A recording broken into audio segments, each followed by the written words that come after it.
What's up, guys? It's Sean Korea from Team Doo Destined, bringing you another deck profile. Today we're here with Sakib Hossain, showing off his Alphamon deck profile that he piloted at the Gencon Online Regional, right? Yeah. Yeah, and how'd you end up placing? I placed 13th place out of 496. It was 8 rounds. I know people do know it became best of one after round two, but I did go ahead, still made it up to their last round. I lost losing only the final round, and then making 13th place off that. Yeah, pretty stellar performance. It's too bad that you bowled out of top 8, but hey, we take the top 16s, right? Yeah. Okay. I try my best. I try my best. For sure, and you did really well. So, you want to go ahead and start with your deck? Yeah, I'll go ahead and start with the eggs. It's pretty basic. We're playing Alphamon BT9 format. So essentially, all the lists almost look exactly the same as basic different ratios. Like the eggs, you only keep 4 Doraemons in, just because it's your only draw egg that really just pluses you if you put a source in. So you don't want to have like a 5th egg, like the set 8 egg that you give 1k DP, just because you really need that draw in this new version of the deck. This drawing the extra card lets you replenish your hand if you already use like Dora Greymon's effect from BT7. So we keep it at a 4 of. Don't worry about the foil difference. They're too expensive. um, we have right here 4 Doromon. You should always keep this as a 4 of. This is it's the best card you want to start off in your raising area. Just to have that +1 memory when you put a card as a source, it puts so many miles. This deck gets so much memory in one turn. Yeah. We were just playing it out, and in one turn I went from I think it was 4 to 10, and then I kept on staying above 9 the entire time. Like it does not stop gaining memory. Like this deck's probably the highest memory game deck you would ever see in the game. Easily. And using multiple of these at the same time, gain more memory, insane. You just can't stop. You start with these Doremons. These are all searchers also. If you're forced to play this, you go to top 3 also, in case you really need to get an extra piece to your hand. This is also a piece reliant deck. You need to go ahead and get your perfect stack. This deck stack is more powerful than most stacks in the game right now. So you always want to get that stack so you can reset your deck with those cards to use an Oryuken again. To get more consistency, if you play this Doremon, this is basically a trade-in and you will play Yu-Gi-Oh! If not, if you don't know what that is, it just means you play this, discard 1, and draw 2 cards. Yeah, discard a card X anybody in the trades, your entire deck's X anybody, so you should not worry about that. Like, you play a lot of options and tamers and stuff, but you shouldn't worry about, like, not getting a card to discard. Right. You do have to be mindful of which card you're discarding if you need to use it for, like, card effects. Another searcher you usually just play is, like, Ryutamon. This card searches... These two can search X anybody. This searches for your memory tamer, Coda. This is searches for your Yuji. This is more important just play to search for Yuji. Yuji being such an important part of the deck, such a powerful card of the deck. It's because you're putting a card in the source, and putting the card in the source means you're getting either an extra security check, an extra unsuspend with Oryumon, like extra memory, like extra DP. Like it's such a powerful card to start out with this. So you really need to get this. No 4 of just because I feel like this deck needs more space for like tech options. So that's all for my level 3s. For my level 4s, I go ahead and play 4 Darugumon, and then 4 decks. I think this is pretty traditional for that. Playing the 4 Darugumon, you really need to just digivolve this on top of this to get your train rolling. Because as soon as you digivolve into this, you're just searching for all your pieces to go pop off into a level 4, to your level 4, to your level 5, to your level 5, 6, 7. So you're digivolving 5 times, not losing any memory. Basically, you can give you a memory on digivolve. This is very important against like some matches like D Reaper, some matches like against Metal Guard, because this gives the Digimon blocker and retaliation. Side note: you can give any Digimon you want blocker and retaliation, not the Digimon not this specific Digimon. So if you have like another stack, you can just give that to that one, so this stack can just do something else instead. Yeah, so good. The memory gain, of course, most powerful part. Just for Digivolving 0, you're just getting a free memory from Digivolving into this. So, of course, we do that. I'm gonna go ahead and play 1 Grumblemon. The classic. This Grumblemon's pretty good. This is a hybrid for game. Yeah. Hybrid for game is amazing. Just you sometimes don't have to wait to like finish off the game properly. So you just go ahead and grumble on top of one of your many like you have one of your 5 black gamers in pack per game. Mhm. It's a staple, honestly. So for your level 5s, we're going to go ahead and look. We're going to play 4 Doro Greymon. Different art. This is your tournament pack art. These are your pre-release art. And then your packs, your 3 decks. Yeah. Your 3 decks. So the Doro Grey allows you to like get that protection you really need. Like this, the protection screws up so many matchups now. Mhm. Like War Grey cannot get rid of this. It can't get rid of the stack now. Look at Beelstar. Beelstar has these Cocytus now because of how powerful this effect is. If you look at honestly, most of the matchups are just pretty hard now because Doro Grey puts up protection and that DP protection allows for yellow to not be able to get rid of the Alphamon stack pretty easily. Yellow Hybrid used to being a very good deck Mhm. before its limitation in Japan. After that, during Set 9 format, Yellow didn't see that much play because Alphamon was such a top tier deck because of DP protection. The dex line allowing you to delete memory blockers is very important. Your opponents sometimes will try to deny you memory with Dex Doru. You can play memory boost in here also. So Digivolving into this to go ahead and like delete your opponent's Digimon, Mhm. usually memory blocker, it's such an important part. And also, if you do delete a memory blocker and you have Doramon in source, which you couldn't gain memory, they will still trigger to gain you back that memory immediately. So they are just like on standby until you get they're back online. You gain memory back immediately. That's pretty crazy. And of course, you gain is a 1 cost Digivolve on top of Doorgrave, but you just gain back the memory discarding cards. This is a 0 cost essentially. If you have Cool Boy out, you're gaining more memory, drawing more cards. Right. Right. No, it's basically like you're just plussing so much. Cycling through the deck, getting where you need to be. Bonkers. Yeah, honestly, just drawing that many cards, seeing what you need to pop off for your level 7. So we're gonna have to see 3 level 6s. Of course, you need 3 alpha. You need alpha and Oryu. They're Mhm. part of your combo to go to Oryugen because this Oryugen's evolution requirement. So alpha, I don't play any of the secret rare alpha. I do know the argument that it doesn't get stopped by the delicate plan. It doesn't get stopped by War Greymon from BT1. But I feel like that's that if you digivolve in that card, you're pretty bad. You really need that Digivolve. Like if you're playing as like Magnet, Armor Rush, and when you see a Magnet X on board, Digivolving that means they're not getting a Magnet X to security, and then you're going to or you can delete the Magnamon. So they just wasted all their resources on building a Magnet X board, and then like. I said, and then putting the Oreo source from your trash Yeah, that's instead pretty of big. having it from your hand. It's pretty important. Yeah. Just having that free source you need to go ahead to this is pretty important. With your full stack, you have like I think you have 9 sources in total. With the egg, it's 10 sources. Right. So you have a 10 card stack that you're going to or you can for. Right. And the Orion's played most of the time. It's played because of the evil source effect because it's allowing you to unsuspend attack multiple times Mhm. and just finishing the game off. But you do sometimes have situations where you need to Digivolve into this because it does have that on Digivolve effect where it does delete play cost 7 or less. Alphamon does not delete. It only de-Digivolve. So if you really need to like delete a Digimon, you really need to go ahead and just Digivolve into this and delete it instantly. So that's pretty fine on that end. But if you do Digivolve on top of this, you have to Digivolve this for 7 because it has to be Alphamon with Oriwana source. Right. Anyways, for Star deck, we already know it is. It's coming down. It's the Oryuken. The It's what king. makes this entire deck go together. The It's the king of finisher that king of the execute light format. strategy. He is the king of the format. Everybody can accept that. But when you say Reaper, I think Reaper has like an even matchup to this, but we can talk about that later. But I think this level 7 by itself is king of the format. Is secret rare. If people say Dexmon, but this card counters Dexmon. You might say something like Omni, or like something like a Metal Guard. Like honestly, having that memory gain from this card, resetting your deck to do your stack all over again is such a powerful effect. Mhm. And then afterwards, you're at 16k Digimon.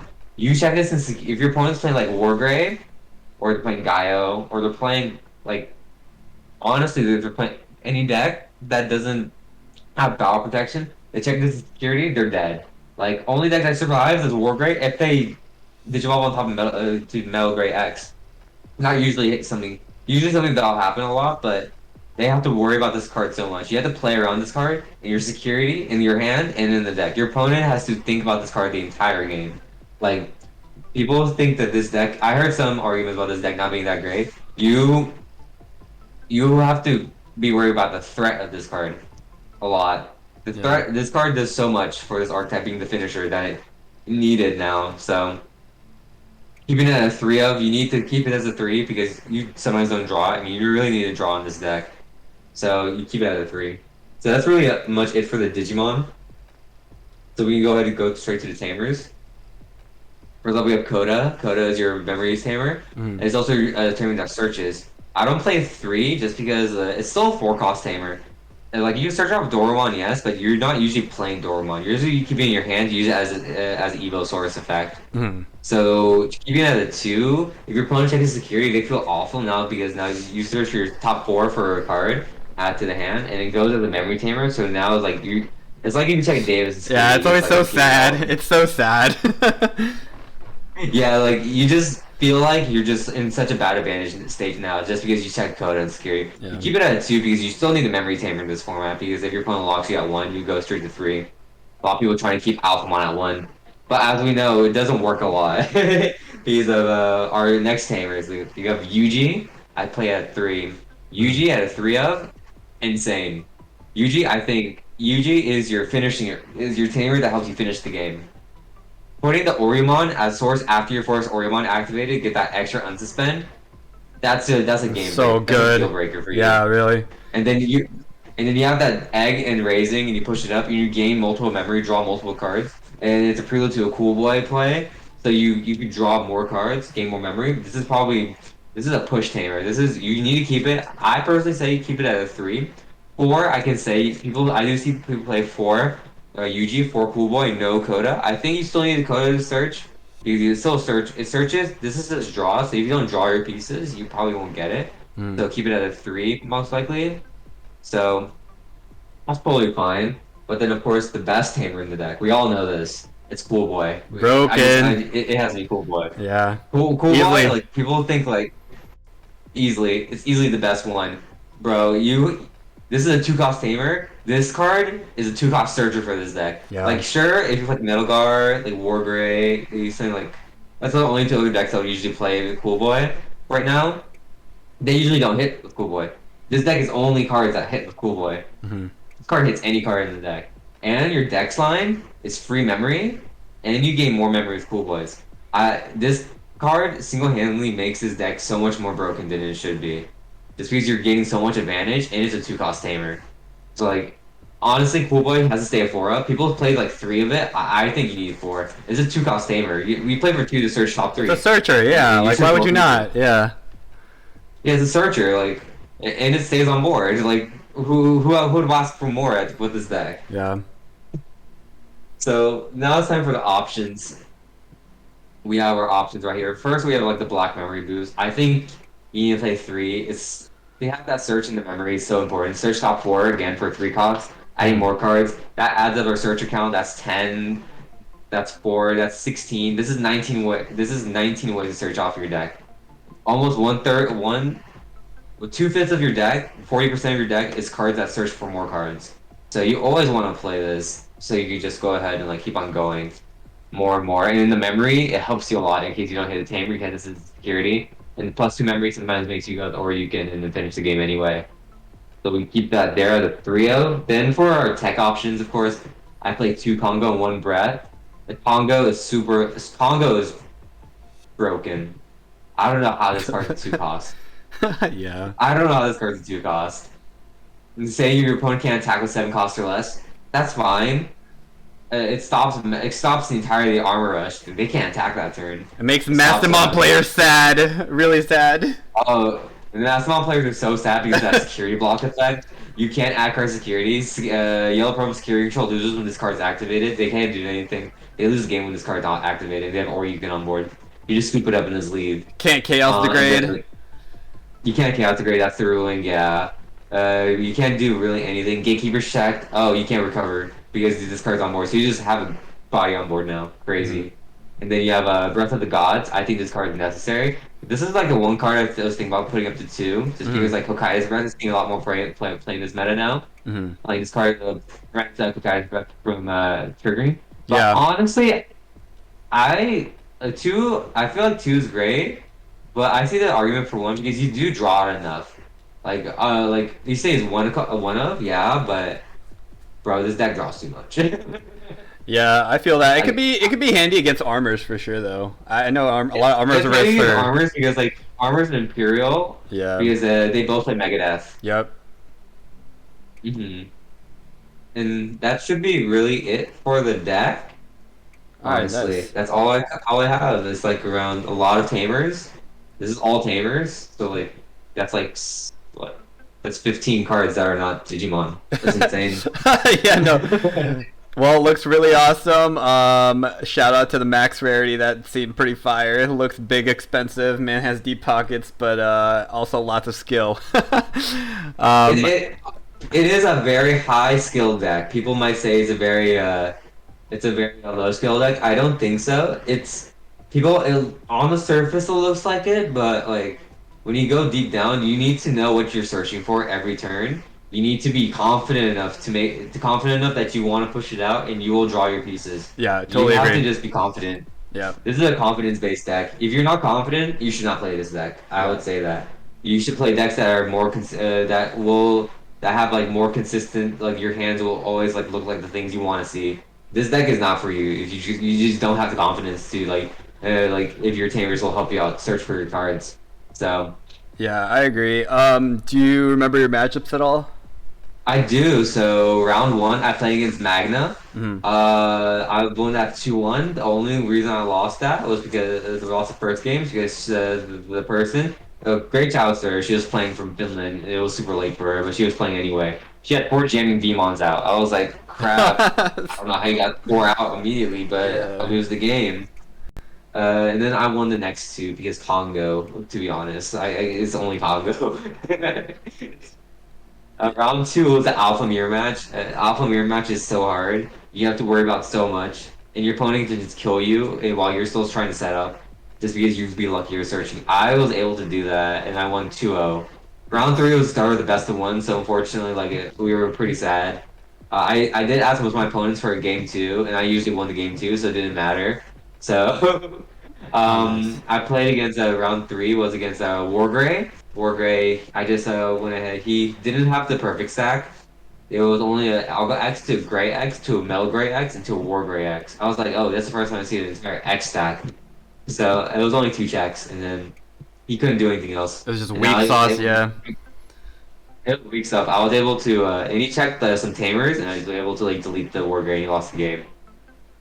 So round 4 was against. Round 4 was against Imperial.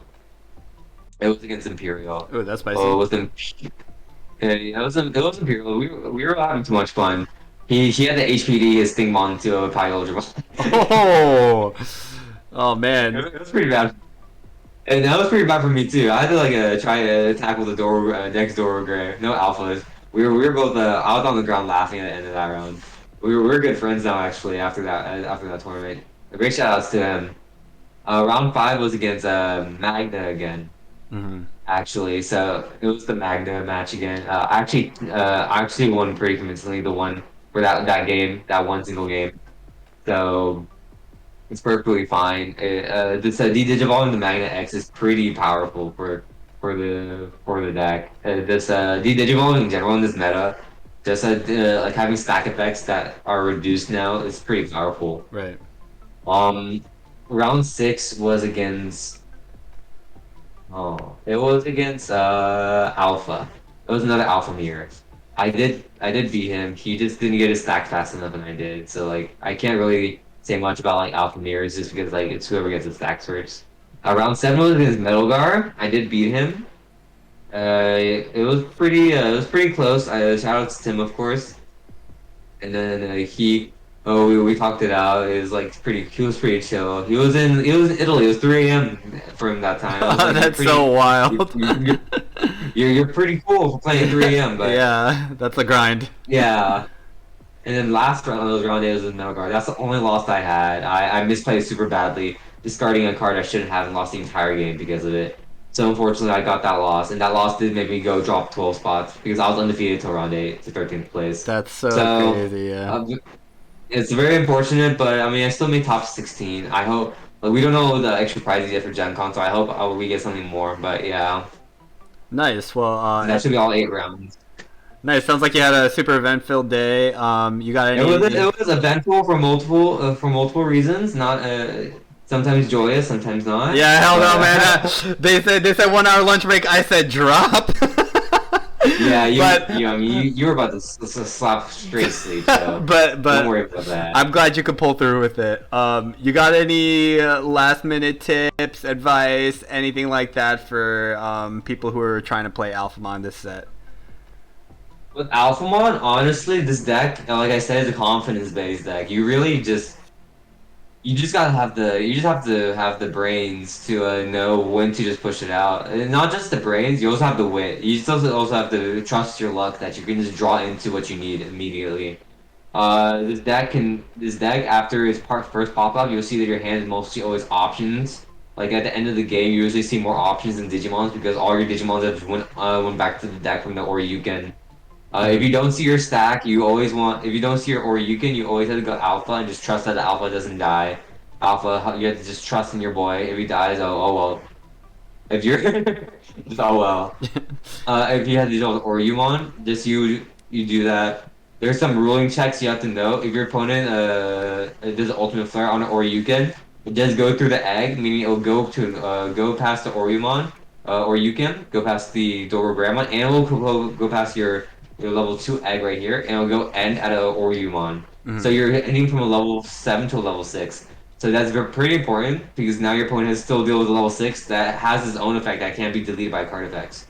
So you have to be worried about that. Other than that, like I think this deck's worst matchup is itself. Yeah. It can pop off the hardest, but it can brick the hardest. And sometimes I've seen hands with I've seen top line and top end only with no bottom end, and then like if you play against Reaper, you have to. Yeah, I know people are scared of Reaper. Reaper has a pretty even matchup. I say the Alpha. You just have to go ahead and pace yourself. You have to like trust that you're gonna go ahead and kill them immediately. Make sure you cast Congo at the right time so your opponent can't check a Gatekeeper and recover immediately. So just trust yourself in that. And then, other than that, that's all the tidbits really. Though that's the only ruling with Ultimate Flare that you really need to know. So, do you have any questions for me? No, I think I'm good. Thanks for taking your time out of your night to present your deck, and way to make the doo-doos proud, my guy. Oh yeah, I always try to make dudes proud. Dudes proud forever. Shout out to the entire Dude gang. Yes, sir. Yes, sir. All right.